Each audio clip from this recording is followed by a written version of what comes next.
I'll be honest with you. There were like 3 movies that I can't believe I missed this month, so I've got some catching up to do. I'd love to know, what did I miss in April, and how would you rank the 11 movies, the new releases we're talking about today? I'm going to rank them, talk about them, make a fool of myself in the process, like I always do. You have to do something big and important,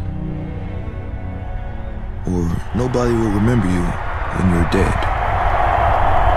I know it's Thunderbolts week, but that's a May release. But I want to start with the 2 movies that aren't technically April releases. And the first one ended up being one of the better movies I've seen this year. I want to give a shout out to the Flick Pick for putting me onto Magazine Dreams, a movie that I could never make the right times because the screenings were so few and far in between. And also the controversy surrounding this movie with Jonathan Majors. And you know, we're not going to talk about that in this video, although I understand why a lot of people didn't want to see this movie, but at the same time, you've got to separate art from the artist, regardless of how you feel, and a film like Magazine Dreams was one that I walked away from thinking, okay, that was way better than it had any right to be. And if Major's career didn't take a turn like it did a couple of years ago, when this first premiered at, I can't remember which film festival, people were praising his performance, saying he's Oscar-worthy.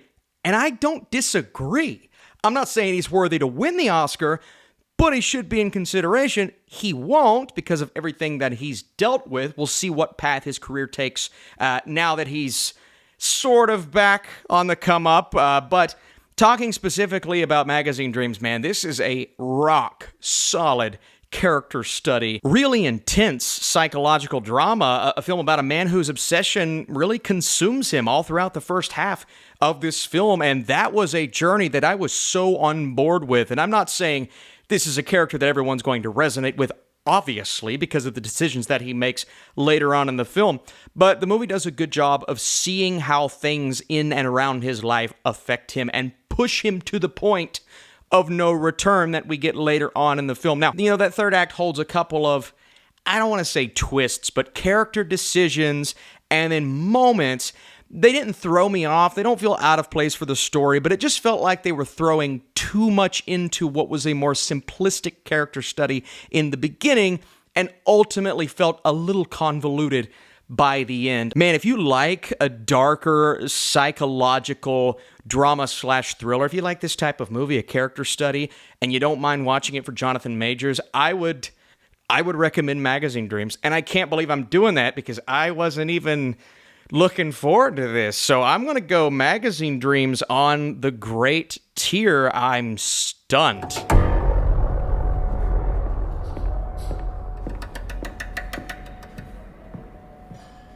All right, the next March VOD release in April, does that count? Movie that I'm going to put on this list is a film that I saw the initial teaser for, and I thought that could either be the most cliche gangster drama I've seen in my life, or actually pretty good, because we know Robert De Niro thrives in this world. And De Niro is, well, he plays Frank and Vito. The movie's about some crime bosses who are vying for control of the city streets. You got anger and revenge and betrayal and this collision course that our film, from the very first frame of the movie, sets out on to ultimately conclude and hopefully deliver a rousing conclusion.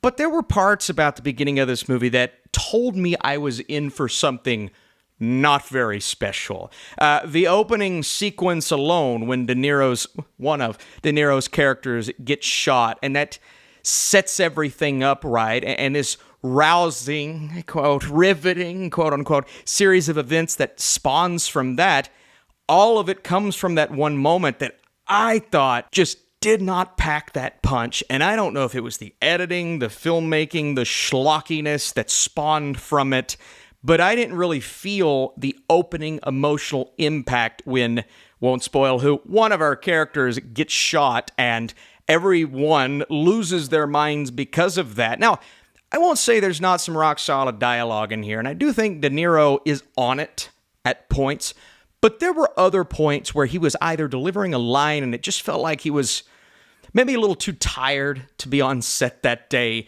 And that's not me saying, oh, De Niro, he's been in here too long, it's time for him to retire. That's me more saying maybe he didn't love this script as much as one would think De Niro would love a script like this, because again, this is firmly and solely in his wheelhouse, I just didn't feel the passion from either performance. I just didn't feel what I felt on screen from De Niro. And maybe that's the lack of, I mean, you see a movie like this and you think of Scorsese.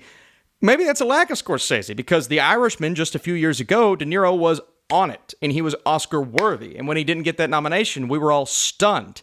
With the Alto Knights, this is a very Oscar baity type of movie and premise. Yeah, so I've seen worse, absolutely, but I have to put the Alto Knights on the bad tier because I was just so bored.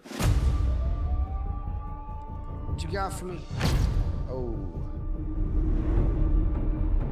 From the director of the Raid movies, Timothy Olyphant, Tom Hardy, Forrest Whitaker, it's a great cast. It's from the director. I mean, some of the best action films of all time. And so I saw that, and then Tom Hardy starring in that film, and I thought, oh my God, we're going to get some incredibly intense action sequences. Instead, what we get are some fun action sequences and a couple of times where the camera's moving and we got some rock solid cinematography. But with a film like The Raid, and you go to your John Wicks and some of these movies that have set the standard for action films of the 2010s, 2020s, you're locked in on one protagonist, Tom Hardy being that protagonist here. But in this movie, there's never really an opportunity to single him out within the action sequences. There's a lot going on in Havoc. I mean, a ton. And someone said in my comment section of my review, well, Austin, I mean, look, you don't watch a movie like this for the plot. I agree with that to a degree, but at the same time, you at least have to make the action memorable. And it was solid. I had fun with it. It was entertaining, but nothing about this movie is memorable. That's what I was telling my dad. He was asking if I should watch it yesterday. I'm like, yeah, it's a fun background watch. You're going to get some nice action sequences, but I don't remember any of the characters' names. Havoc ultimately didn't have a lot to say that was interesting, or really anything about its characters that were super memorable, and because of that, I'm not going to say the action was enough to put it on anything other than the meh tier. Yeah. The underdog believes he can do the impossible. Defeat the bully. Sell enough mixtapes to get out of the hood. About Freaky Tales. This is a movie that kind of just came and went. Nobody really discussed it when it came out. It didn't do great at the box office, but you look at the cast, Ben Mendelsohn and Pedro Pascal, and oh my God, man, it's legit. It has shades of Quentin Tarantino, very Pulp Fiction-esque. I'm not saying quality-wise, because I feel like this movie falls short within how it all comes together by the end, because that's the type of movie it is. We get different tales. It's in the title, of different characters, and by the end of the film, everything kind of combines and leads us into what is a somewhat interesting place. I wasn't as enthused by how it came together as much as I was just sitting back appreciating the originality of it all, different aspect ratios, different characters, different styles all around, and all of these stories, these freaky tales, if you will, each of them has something interesting to say. While I didn't get full enjoyment out of every one of them, and it does feel a little half-baked at times, ultimately, I was kind of appreciating, especially the aesthetic and style, the time period that this film takes place in. You get a screenshot from really any point in the movie, and you're like, all right, that feels very of its time, and I really did appreciate that. Anna Boden and Ryan Fleck are our directors here. I believe they did Captain Marvel, the first one, so this is definitely a big upgrade over one of my lesser favorite Marvel movies. And this story, I don't want to get too deep in the weeds, but one of them handles a group of teens defending themselves against a group of not very good people. There's a rap duo that's battling for hip-hop immortality. Angus Cloud, rest in peace, is in this film. I believe this was his last released movie, so some really good elements and aspects to it. There is a lot going on, a little too much going on for me to sit back and say, oh my gosh, this is one of those must-see films, but I am going to throw it on the okay tier. I do think it deserved a little better at the box office. I'm looking for my sister. Does she look familiar to you? She's gone missing.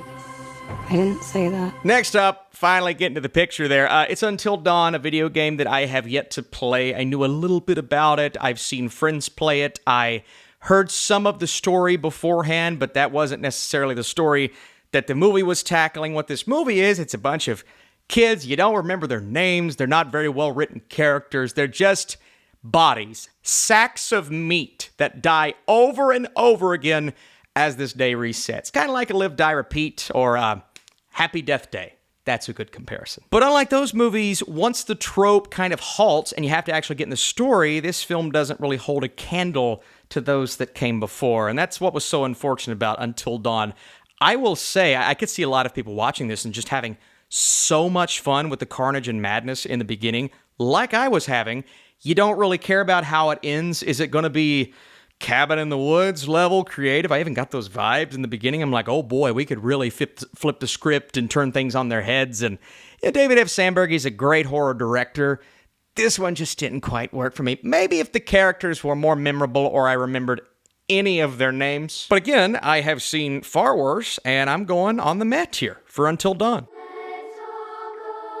You're 24 years old and you're still going to summer camp. I'm working at camp. How about Hell of a Summer, co-directed by Finn Wolfhard, by the way, of Stranger Things fame, so that's pretty cool that they're getting behind the camera that early. This is a summer camp where a slasher, a killer, is on the loose and is going about murdering the owners of the camp, and then the kids are freaked out because are they going to get killed? And you've got one semi-main character that doesn't really belong with his teenage cohorts and feels very out of place in the beginning. You got relationships spawning and people wanting to go to Makeout Reef. SpongeBob reference. The worst part about this, probably not the worst part. I mean, there are numerous plot points that are utterly forgettable, very cliche. It's a summer camp slasher movie. We've seen 1,000 of those.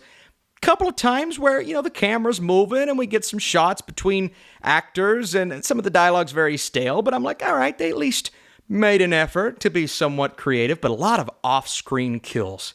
And I hate off-screen kills. I understand if it's, PG-13 and we're trying to work around certain things, but you had the opportunity to just go for it with this movie, and I never felt that they did. There's a mystery element to it. I'll say not as creative as Until Dawn, but the character work is better in this film. I at least kind of remember some of the interactions, but at the end of the day, they even out because what I got in a movie like Until Dawn with all of the awesome kills and surprise moments and the shock factor, I didn't really get with Hell of a Summer. It was trying to be more intriguing than it actually was, and so Hell of a Summer is going to be hell of a meh tier. Oh, wow. Did you mean to dress like a candy cane? I don't think I should go. He's been waiting patiently to meet you for months. Speaking of Happy Death Day, how about Drop, directed by Christopher Landon, who did the Happy Death Day movies, and Freaky. I like this director. I was curious because it's not really a horror movie. It's more of a mystery whodunit thriller that started out as grounded as something like this could be. It's a little ridiculous at points because they're using a faux airdrop. It's not airdrop, it's a different drop. Got some silly things happening. I mean, this girl is acting insane on this date, but the guy just keeps sticking around. I mean, it gave me confidence. I'm married, but it gave me confidence in men everywhere that they can stick through a bad date like that and remain focused on the end game, and that is getting married, finding a wonderful wife. And then at the main end, I was very intrigued by the mystery. I was having a really good time with this movie through most of it. A nice sense of humor in there as well. Didn't take itself too seriously. It's very over the top at the end. We're talking people flying out of windows, a Vin Diesel driving a car through this city thing and somehow doesn't hit any traffic on her way home. Just so much ridiculousness. But to be honest with you, I had so much fun at the beginning. It is a rock-solid mystery thriller that gets ridiculously over the top. It was fun enough. I think I've died down a little bit since I saw it and gave it a 60-something in the higher 60s, but I'm still going to say it falls short of that good tier and put it on the okay tier, which is still rock solid. Do you not miss me because of me, or is it your condition? I'm just me. I'll say this about The Accountant, too. I had a good time with it. I loved the brotherly dynamic. I really enjoyed Affleck and Bernthal on screen. There's so many excellent moments in this movie. The shootout, while very unnecessary at the end, like, why is that in this film? It's still a good time, and I think all in all, I had a good time with Accountant too. But the thing that, kind of keeps it from hitting that level that I needed it to hit as a huge fan of the first Accountant is the tonal shift from the first to the second. And then the story that I didn't care nearly as much about, starting with J.K. Simmons' character, kind of his mission that transfers to Affleck's character, but it gets lost along the way, as does a lot within this film. So many plot points, so many unnecessary characters, and by the end, I'm sitting back going, well, the script was something, but I still had a good time, and I still love their on-screen chemistry. It felt like a buddy cop movie. I definitely much prefer the first film as a whole, and the first tone, and a lot about the first, and so I'm in between okay and good, but I'm going to be nice because, again, it's just kind of a weak year. I'm going to say Accountant 2 is ever so slightly on the good tier. How's it going? Warfare. Alex Garland, Ray Mendoza, a veteran that, definitely takes the mantle in certain moments in this film that felt oh so realistic. I mean, you are thrown in to this mission that goes awry. You don't really get to learn a lot about the characters. You're not sitting back and, soaking in these backstories that, you get a taste of within the dialogue, but that's it. Right? It is all about the moment that we are in with these soldiers, these men that went in and had a goal in mind, could not accomplish that mission, and at the end of the day, it's all about survival, and that's what this movie is all about. And some people were getting in my comments section of this review and saying, Austin, it's just propaganda, and I'm sitting back thinking, that makes you want to join the military? Like, watching Warfare makes you want to join the military? Really? Are you stupid? And they were getting mad at me in my review because I was thanking the men and women who serve in our military and who literally die for us, mistaking that with, wow, I really wanted this war to happen. I never said that. There is a big difference between someone supporting a war and being thankful people are willing to go fight in a war. That is a massive difference. If you can't understand that distinction, frankly, you probably shouldn't be on the internet. You should be outside, playing in the grass, and you should touch it.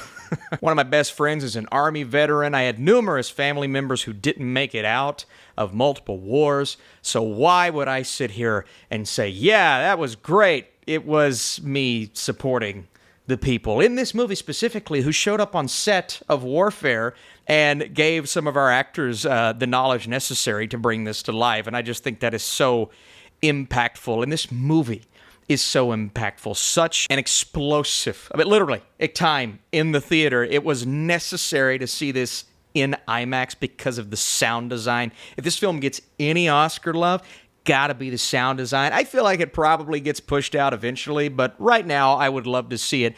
And all in all, Warfare did its job. I can't say it totally blew me away because of the lack of character development, but that's not what this film is.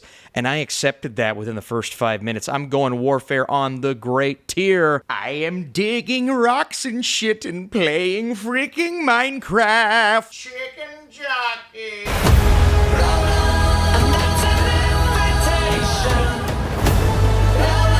I love it. I love the madness. I love the memes. There's so much nonsense surrounding this movie, man. It was so much fun. In the beginning, people got a little rowdy, and they were, bringing chickens into the theater and throwing popcorn everywhere, and I felt so bad. I have so many friends, one in particular that works at my local Cinemark, and I'm thinking, buddy, I'm sorry, man. These people are psychotic. But you know what? It's a movie that's bringing people out to the theaters. You love to see it, even if they're going for the meme of it all. And that's kind of what they're going for. I mean, let's not get this mistaken.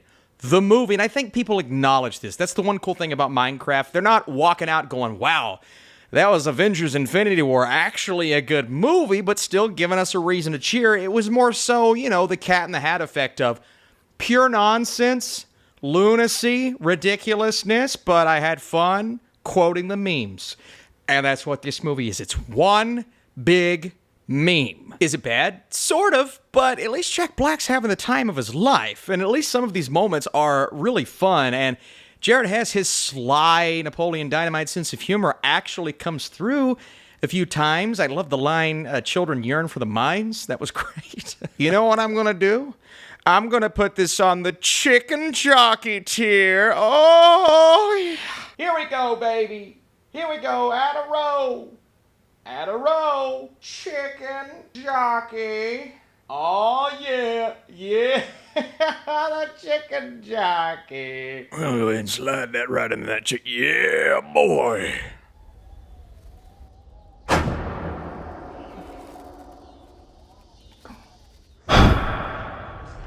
And finally, the other film this month, so kind of a resurrection. See what I did there? Because I tied it in the movie.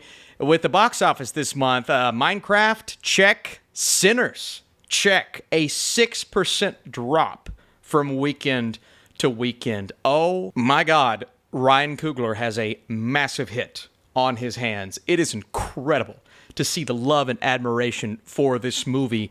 And as someone who was going into this with moderate expectations, I expected it to be an entertaining movie. I expected it to have the Coogler-isms that I thoroughly enjoy and really love about some of his films. And all of his films have worked for me on some level.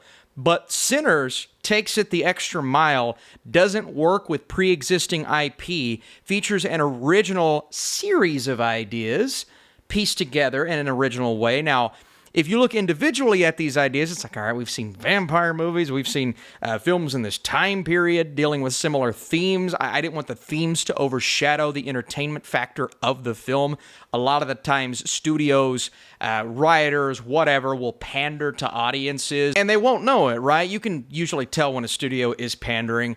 Ryan Coogler has an authentic voice, and a lot of his films are so well written, most people are going to look past these semi-prominent themes that are so evident in this movie, but they are handled in a way that doesn't feel like pandering. That's why I love Ryan Coogler. That's why I think he is one of the better filmmakers working today, because he does a great job of keeping everything in check, from those themes to his actors to the way his movies look. They are consistently beautiful. This one's 70mm IMAX, just a stunning display of visuals, and then you've got to mix in the sound, the audio in general, but then that score from Ludwig Göransson delivering yet another top-tier score, the best of the year so far, and a movie that builds, features some things. I mean, it's not a PG-13 movie. It's definitely rated R. Don't bring your kids. Don't be like the dumb couple in my theater that brought like a 5-year-old, you dummy. I used to not care about that kind of thing, but as a parent, it just pisses me off, and I don't care to say it, so I don't know. I mean, not every plot thread is wrapped in a perfect bow, but I don't have a lot of complaints with Sinners. I had a great time. I can't wait to see it again. I can't wait to take my wife to the theater, and not my daughter. I have to, no choice, put Sinners on the on the awesome tier. It absolutely deserves it. Before I rank these films, what movie did I miss, and should I get to before the May tier list? I would love to know that in the comments down below. Hey, share this video if you enjoyed it, like this video, but most importantly, I need your all's comments, man. This community that we have built is amazing, but not as amazing as the chicken jockey tier. Let's start at the bottom, the Alto Knights. Yeah, I didn't see a lot of bad this month, so definitely an improvement on prior months. I would put Minecraft probably below these movies, but we're having fun, so let's keep having fun here. I like this order, man. Hell of a Summer, slightly below Until Dawn because I had more fun, which is slightly below Havoc because I do enjoy myself some nice action scenes, followed by Chicken Jockey, and then on the okay tier, I'm gonna say Freaky Tales, slightly below Drop. I think I just like that premise a little better, the singular focus. On the good tier, let's go Accountant 2. If I had a pretty good tier, it would be on that one, but yeah, close enough. And then we have Great. Man, oh man, I have to go Warfare, slightly above Magazine Dreams. Warfare actually contended for that awesome tier, but I'm going Magazine Dreams third, Warfare second, and Sinners is the best movie of the month, but it is also taking the crown for the best movie of the year so far. You all know I have a Letterboxd list that keeps up with all of these, so you probably spoiled yourself before watching this one, but it's a fun way to keep track of what we're doing month after month, and I would love to know where you all are at. Is Sinners your favorite film of the year? Did you bore yourself through the Alto Knights, even though that came out in March. I promise we'll get these more consistent in the future. Thanks for watching, and I'll see you soon.